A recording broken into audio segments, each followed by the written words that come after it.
સુરતમાં મહાનગરપાલિકાના બાકડાના દુરુપયોગનો નવો વિવાદ સામે આવ્યો છે। નાગરિકોની સુવિધા માટેના બાકડા ટેરેસ પર જોવા મળ્યા છે। પાંડેસરામાં રહેણાંક વિસ્તારમાં ટેરેસ પર બાકડા જોવા મળ્યા। નાગરિકોની સેવા માટે કે મુકાયા છે કે પછી ખાનગી સેવા માટે એક સવાલ અહીંયા થઈ રહ્યો છે।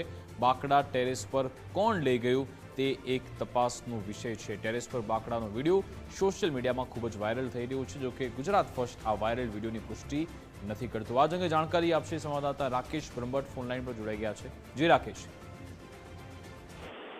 સુરત મહાનગરપાલિકાના કોર્પોરેટર સભ્યની ગ્રાન્ટમાંથી જે સોસાયટી અથવા જે સ્થાનિક મતવિસ્તારના લોકોની સુવિધા માટે છે બેઠક વ્યવસ્થા માટે બાકડાની સુવિધા આપવામાં આવે છે, પરંતુ આ બાકડાનો ઉપયોગ ક્યાંક કોમર્શિયલ